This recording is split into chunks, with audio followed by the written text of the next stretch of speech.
Andrew Doak is joining us now with a pretty inspirational story about a local high school football Yeah, player. no doubt about it. 2 years ago, after a horrific accident in football, Garland Robertson of Riverside High School, he was told that he needed to find a new hobby, but he was determined to play sports again.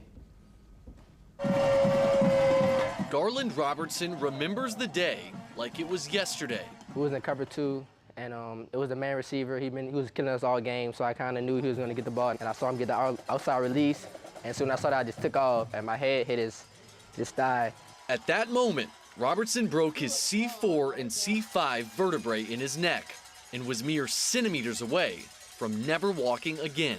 And the first question I asked, I was like, I looked at my feet. I was like, how I'm able to move my toes and my leg. And he was like, he couldn't give me an answer. He was like, and I was just, my mom looked at me and she was like, that's something you can't ask him. My mom said, you blessed. Robertson was one of the lucky ones. The following Monday, he underwent surgery, during which a plate and 2 screws were placed in his neck through an incision in his throat. After breaking his neck, doctors told Robertson there was likely a 100% chance that he would never play sports again. 3 months later, he was back on the basketball court. The next fall, he was back right here on the football field, exactly where the injury happened. Players describe Robertson as fearless, and maybe that's best exemplified by what he told me. If you're scared, then you might as well hang him up. Have to always have that mindset that I'm gonna get back. No matter what doctor said, I had to, pray and make sure, and just have that mindset that I'm gonna play again. But before he could hit the court, he needed the approval of his parents, who had seen their son so close to tragedy. At first, they was like, it's out of the question. You're not playing football again. But me sitting down with them and telling them like, this is something I love to do. And so I thank them for, just being on my side the whole road. That same year, a week before basketball season ended, Robertson was cleared to play sports by his doctors, and he made his return. We told him we don't want you taking charges and we don't want you diving for balls. Well, he didn't listen.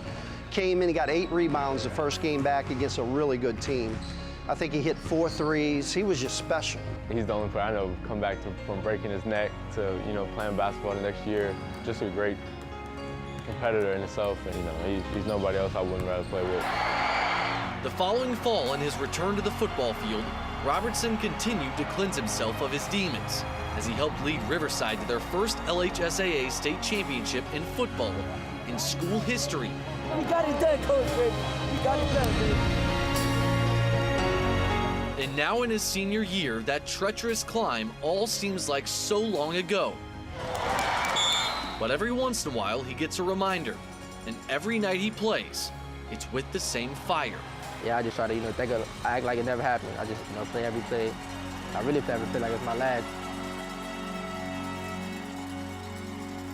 And he has a shot at another state title. They play 4-seed Episcopal tomorrow in Lake Charles at 11:30. So they can make another run, and what a way it would be to end out his career. To be young, though. Attitude, too, though, right? Like I'm kind of with the parents, like, I don't know if you should play it, but you know what? He shows that he is fearless. I think sometimes being young, you kind of just have that fearlessness where you just don't know. But definitely has it's been a great story. He is inspirational for sure. Yeah. All right, thank you, Andrew.